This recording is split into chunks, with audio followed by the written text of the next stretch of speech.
आज की हमारी स्टोरी है the wolf and the goat. तो एक भेड़िया और एक बकरी की कहानी है। देखते हैं क्या होता है कहानी में। Early in a summer morning, कि गर्मियों की सुबह में, बहुत ही अर्ली टाइम की बात है, यानी कि गर्मियों की सुबह और बहुत ही जल्दी, बहुत ही early time. A wolf spotted a goat. एक भेड़िया जो था, स्पॉट, स्पॉट का मतलब होता है कोई आपकी नज़र में आया, आपने किसी को देखा। A wolf spotted a goat, तो भेड़िया जो था वो बकरी उसकी नज़र में आई, यानी कि बकरी उसे दिखाई दी। एंड शाउटेड, और भेड़िया चिल्लाया, miss goat, why are you taking such danger for your life. Miss goat कि बकरी, मिस है ना, पूरा सम्मान दिया बकरी को। Why are you taking such danger for your life, कि आप अपने जीवन को जोखिम में क्यों डाल रही है।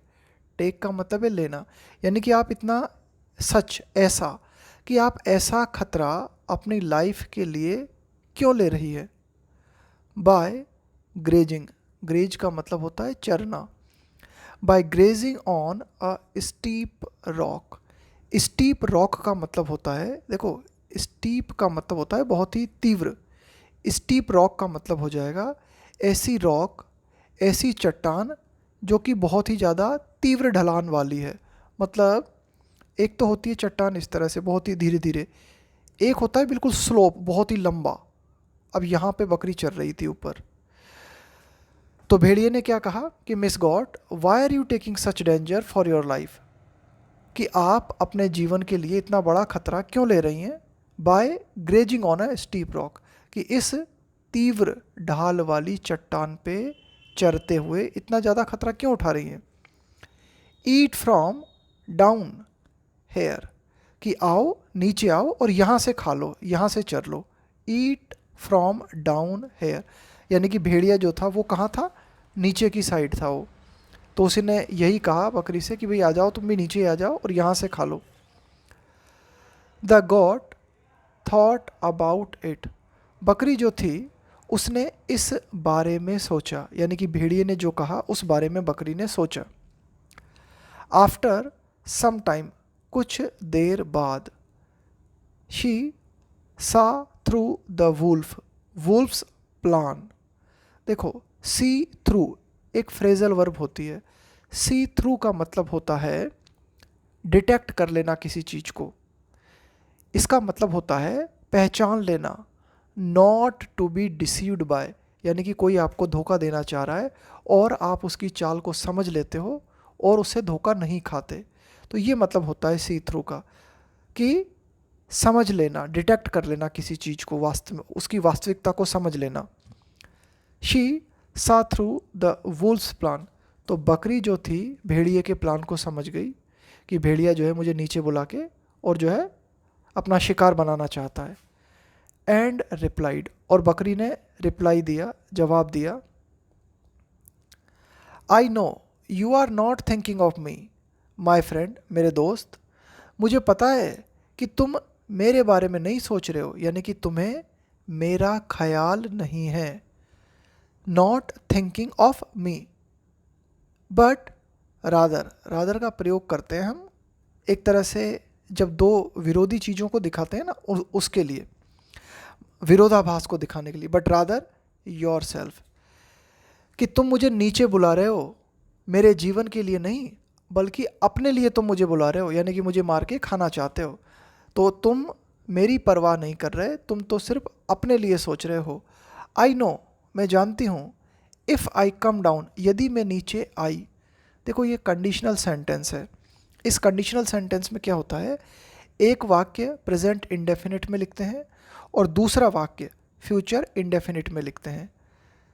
तो देखो क्या लिखा हुआ है, I know if I come down, मुझे पता है यदि मैं नीचे आई, you will make a good meal out of me. देखो आउट ऑफ समथिंग, आप किसी चीज़ को प्रिपेयर करते हो।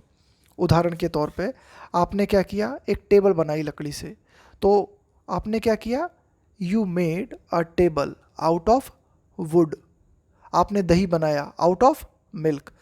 तो यहाँ पे बकरी ने क्या कहा कि मुझे पता है यदि मैं नीचे आई तो तुम मेरा इस्तेमाल करके अपना भोजन तैयार कर लोगे, यानी कि मुझे मार के, मेरा शिकार करके और अपना पेट भर लोगे। ये बात यहाँ पे लिखी हुई है। You will make a good meal, तुम्हारा तो जो है मील बन जाएगा, यानी कि मील का मतलब होता है भोजन, कि तुम्हारा भोजन तैयार हो जाएगा, यानी कि तुम मुझे मार के, मेरा शिकार करके और अपना भोजन तैयार कर लोगे। इसलिए I prefer to stay here, इसलिए मैं इस बात को प्रेफर करती हूँ। प्रेफर का मतलब होता है प्राथमिकता देना, कि भाई मैं तो ये करना पसंद करूँगा। So I prefer to stay, stay का मतलब होता है बने रहना। Stay here out of your reach, इसलिए आउट ऑफ योर रीच का मतलब हो गया इसलिए मैं तुम्हारी पहुँच से दूर यहीं बने रहना पसंद करूँगी, यानी कि मैं यहीं ठीक हूँ।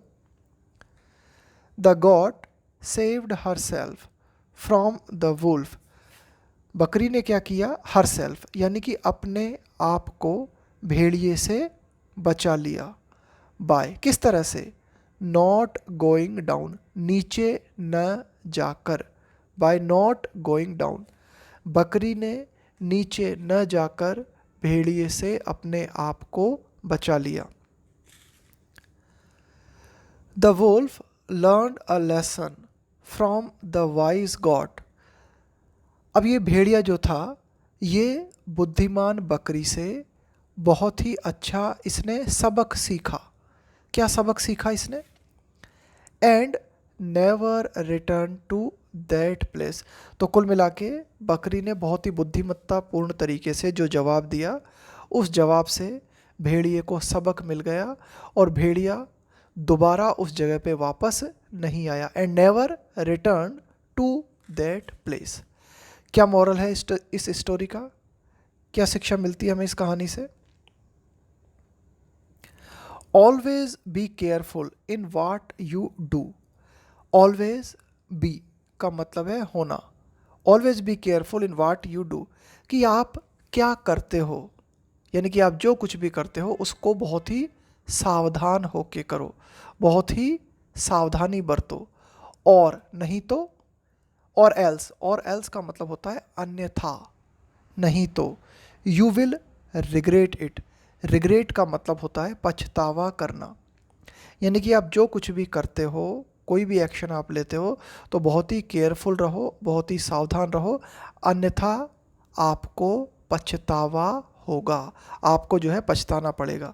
देखो जिस तरह से बकरी थी, इसने बहुत ही ज़्यादा सावधानी का प्रयोग किया, ये अगर सावधानी का प्रयोग नहीं करती और भेड़िए की बातों में आ जाती तो इसे जो है पछताने का भी मौका नहीं मिलता।